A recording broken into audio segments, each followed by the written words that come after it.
Graça e paz, abençoados. Estamos aqui de volta com o tema Destruição ou Evolução, parte 2. Então, abençoados, como estávamos falando, Jesus ele fala aqui, Mateus 24:35. E diz assim: em verdade, ele diz aqui, Mateus 24:35, os céus e a terra passarão, mas as minhas palavras não hão de passar. Então, o que significa passar o céu e a terra? Como já expliquei no vídeo anterior, passar o céu e a terra falava de um juízo, porque o mundo que estava se vivendo era o mundo dos anjos, da ministração dos anjos. Agora vem a ministração do Espírito pela palavra de Deus. Então, haveria mudança de mundos. O mundo agora, da manifestação agora, seria a manifestação do Espírito, por meio da palavra de Cristo. Então, por isso que ele diz que os céus e a terra passarão. Mas ele diz aqui, mas as minhas palavras não hão de passar. A pergunta é, se o mundo, Jesus está dizendo aqui, se o mundo iria acabar, então por que então a palavra iria permanecer? Se todos iriam perecer, se haveria destruição sobre o mundo global, né, o sistema global do globo terrestre, então como que a palavra iria permanecer sendo ensinada, pregada? Ele diz aqui, os céus e a terra passarão. Observa, aqui está falando de juízo sobre aquela geração. Mas as minhas palavras não hão de passar. Para quem pregar a palavra se não existe ninguém mais vivo? Compreende isso? Você está entendendo, amado? Então está falando de um juízo sobre aquele mundo, aquele período.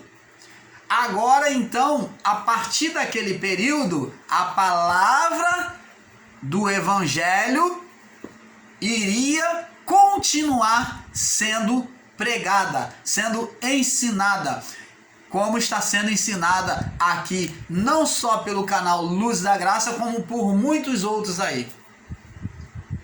Você está entendendo, amado? Então estamos aqui em graça anunciando esta verdade de Cristo, de que o mundo já se passou, aquele mundo, o juízo já aconteceu.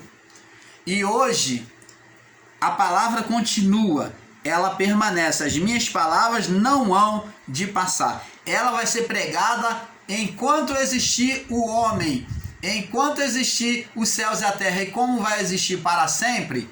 A palavra de Deus diz que a terra existirá para sempre, então vai existir para sempre.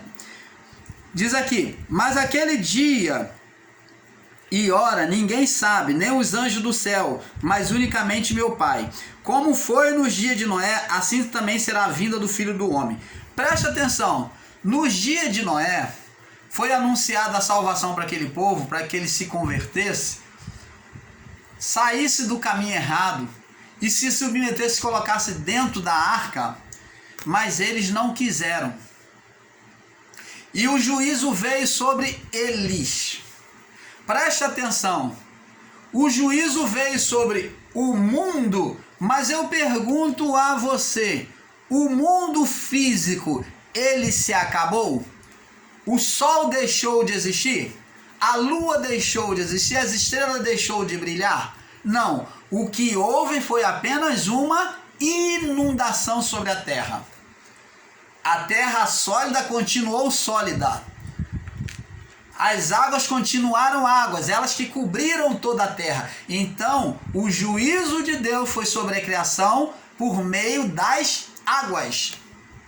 Assim como o juízo do final, o dia da ira do Senhor, foi por meio do fogo sobre os filhos da desobediência.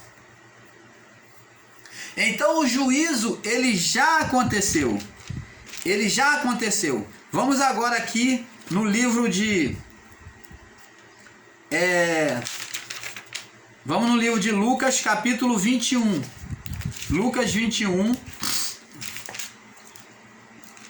Lucas 21, diz assim, no verso 33. 21, 33, que também diz assim: passará o céu e a terra, ó, juízo, mas as minhas palavras não hão de passar. Então a palavra iria continuar sendo pregada a quem? Aos descendentes dos homens.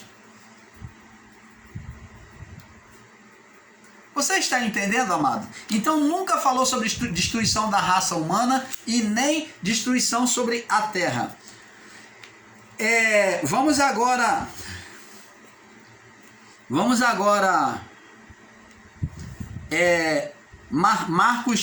Marcos também fala, Marcos capítulo 13, 24. Marcos 13, 24, confirmando esta palavra, que também descreve 13, no verso 24, diz assim: ora, naqueles dias e depois daquela aflição, o sol se escurecerá e a lua não dará sua luz. Está falando de juízo. E as estrelas cairão do céu. Preste atenção, amados. Se as estrelas tivessem caído do céu literalmente, se uma estrela cair, ela iria criar uma destruição muito grande sobre a terra, depender do tamanho dela. Iria levar quase metade da terra toda. Então, se as estrelas, como está no sentido literal, aqui, elas caíssem no sentido literal, não haveria mais terra, não haveria mais a criação aqui na terra. Então, aqui está falando de juízo, temos que ter esse entendimento. E as estrelas cairão do céu e as forças que estão nos céus serão abaladas. Já pensou o sol, a lua e as estrelas caindo? Não haveria. Então isso aqui não é literal que está falando, isso é simbólico, é linguagem de figura. Então ver o Filho do Homem com grande poder e glória. Então vamos aqui, no Mateus, 1 Coríntios, no capítulo 10, olha só o que Paulo diz agora, ó. Paulo escrevendo a Coríntios, ele diz assim, ó, 10, 26, diz assim, ó, olha o que Paulo diz: porque a terra é do Senhor e toda a sua plenitude. Porque a terra, a criação, o cosmos, toda a criação que nela há é do Senhor e toda a sua plenitude, tudo que há nela, tudo é do Senhor. Como é que Deus vai destruir a terra? Agora entendemos a importância do templo, presta atenção. O templo de Jerusalém é que seria o marco, o referencial da vinda do Senhor, do juízo final. Ele iria mostrar que, chegou. Quando o templo viesse abaixo, então iria ser anunciado que Jesus veio executar juízo sobre a terra. Vamos lá em 2 Pedro.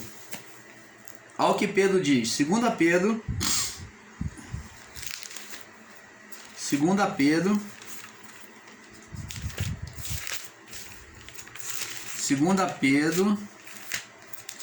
No verso...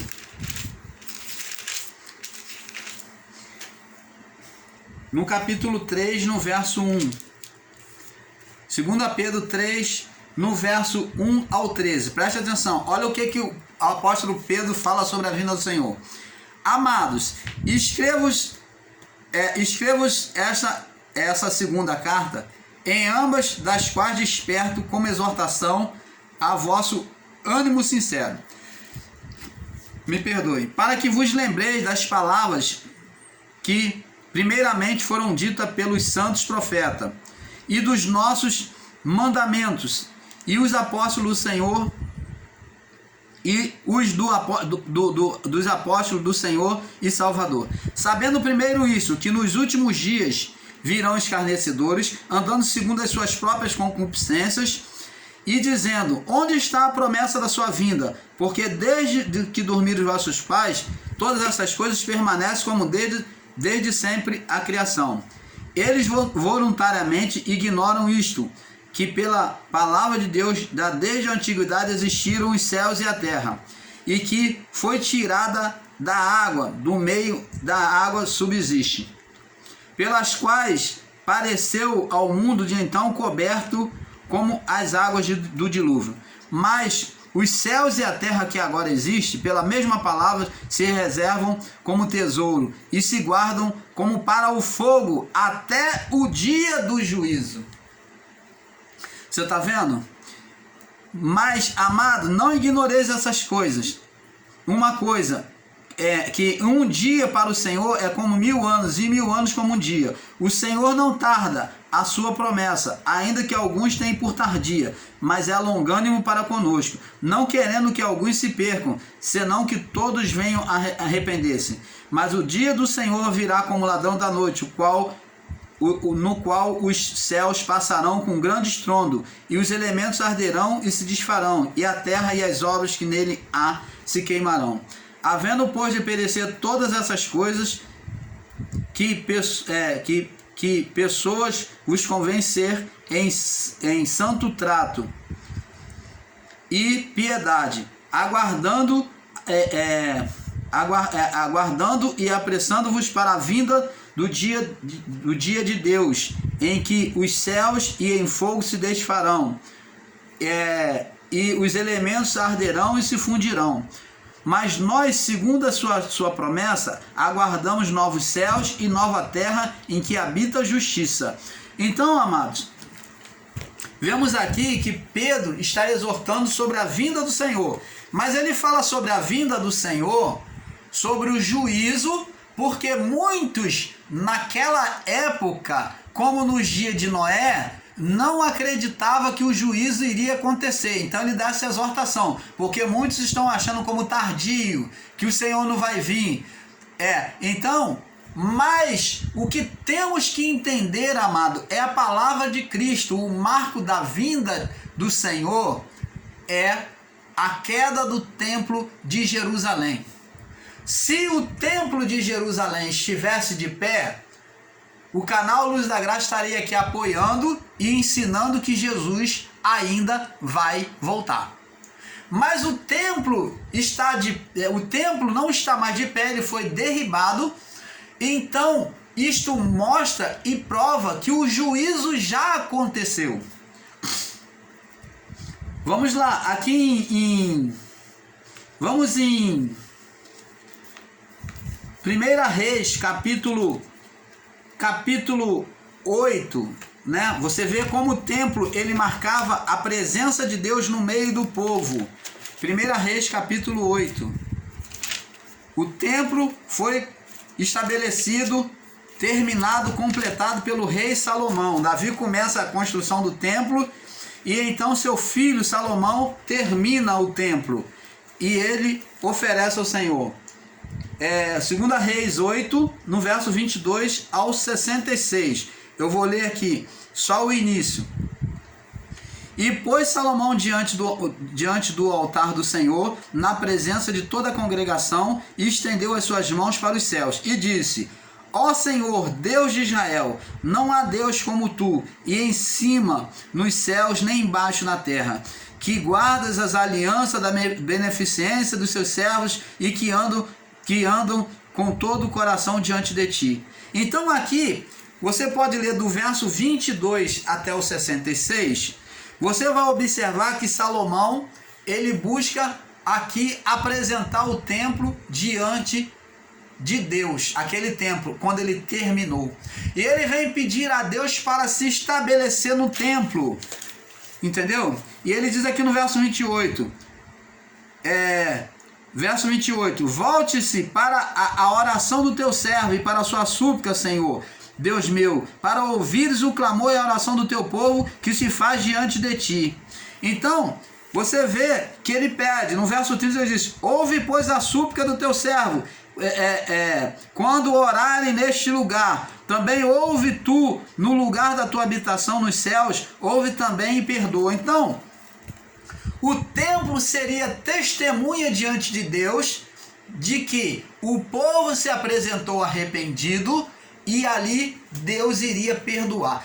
Preste atenção, nesta condução da oração, nós vemos que Deus se apresenta para Salomão antes e diz que ele não pode habitar no templo. Ele disse para Davi, porque Deus não caberia dentro do templo. A presença de Deus não caberia dentro do templo. Primeiro, em poder. Segundo, em tamanho. Então, Deus falou: o meu templo não é feito por mãos de homem. Eu não habito em templo físico. Mas eu vou me manifestar. Eu vou daqui dos céus fazer manifestar a minha santidade sobre o templo. Então preste atenção, o templo, então, a manifestação de Deus é que estaria sobre o templo, mas não Deus em si, porque o templo não caberia Deus, não suportaria Deus. Então Deus fez manifestar a sua santidade, o seu poder. Então ali do seu trono Deus assistia o templo de Jerusalém, o templo erguido, e todos os que chegavam ali eram assistidos por Deus. Deus fez esse pacto, esse compromisso de assistir no templo. Ele não morava, não habitava no templo, ele assistia. Ele não morava diretamente, mas indiretamente sim. Podemos dizer que sim, mas não diretamente, mas indiretamente, porque ele assistia. Então, toda a oração que era feita no templo, você pode ler aqui do 22 ao 66, e você vai ver que ali Deus, ele tem um diálogo e fala com Salomão. Salomão fala com Deus e Deus fala para ele. Então, o templo, ele era o referencial de Deus na terra, no meio dos homens. Agora, Deus, nos últimos tempos, né, como diz o apóstolo Paulo, havendo Deus antigamente falado por meio dos profetas aos homens, ultimamente ele nos falou pelo seu Filho. Então ele agora, Deus, ele se encarna e vem estar diretamente com os homens, de forma humana, igual aos homens. Então ele se encarna por meio do seu Filho e ele vem estar diretamente no meio dos homens, aonde foi chamado Deus conosco, Emanuel. Então, amados, vamos agora ver no livro de 2 Pedro, para nós ir terminando esse assunto. 2 Pedro,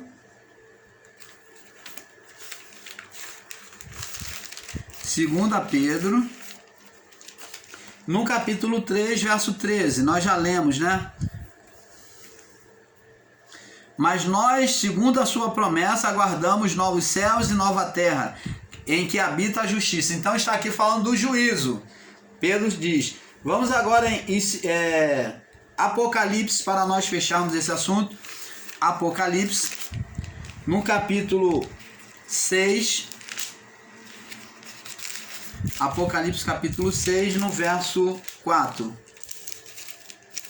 diz aqui: e saiu outro cavalo vermelho, ao que estava sentado, e o que estava sentado sobre ele foi-lhe dado que tirasse a paz da terra e que matasse uns aos outros, e foi-lhe dada uma grande espada.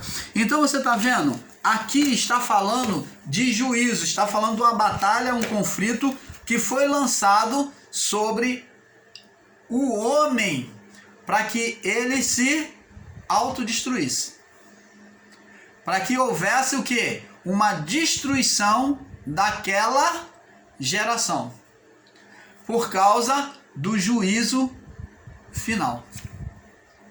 Então, amados, o juízo é marcado, coloque isso no seu coração, ele foi marcado pela queda do templo. Vamos voltar em Mateus 24, para nós já fecharmos esse assunto. Eu creio que está bem claro.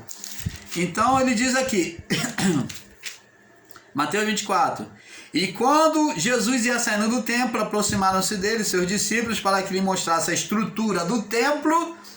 Jesus, porém, lhe disse: não vedes tudo isso? Ó, Jesus falou: vocês estão vendo tudo isso? Estão maravilhados com tudo isso? Em verdade vos digo que não ficará aqui sobre o templo pedra sobre pedra que não seja derribada. Agora preste atenção sobre essa mesma questão. Os discípulos vêm questionar ele. E estando assentado depois no Monte das Oliveiras, chegaram-se a ele os discípulos em particular, dizendo: dize-nos, quando serão essas coisas que vai acontecer a destruição do templo? E que sinal haverá da tua vinda e do fim do mundo? Então ele vê que o fim do mundo, o juízo, o fim daquele mundo e a vinda de Jesus estava ligado ao templo, a queda do templo de Jerusalém. E a pergunta é, para você que é do sistema religioso, você que não acredita que Jesus já voltou, a pergunta é: o templo está de pé? Está pronto para adoração? Ele está de pé? Ele permaneceu de pé? Não.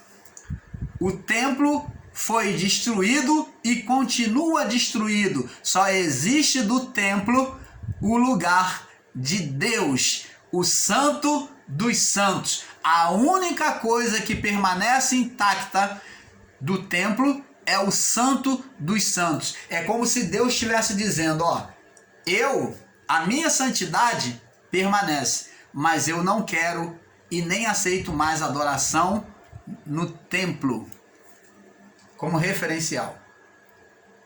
Então preste atenção. Então Deus estava dizendo que não aceitava mais adoração ali naquele templo. O canal Luz da Graça não está dizendo que Deus não aceita adoração no templo, não. Porque existem pessoas que elas às vezes têm um entendimento equivocado com as palavras que são ditas aqui no canal. Então, nós não estamos dizendo que Deus não aceita adoração no templo, mas sobre o templo de Jerusalém, que não aceitaria mais adoração no templo de Jerusalém. Por isso que ele destruiu toda a parte da adoração e só permaneceu a santidade de Deus, o lugar da santidade de Deus, que é o Santo dos Santos.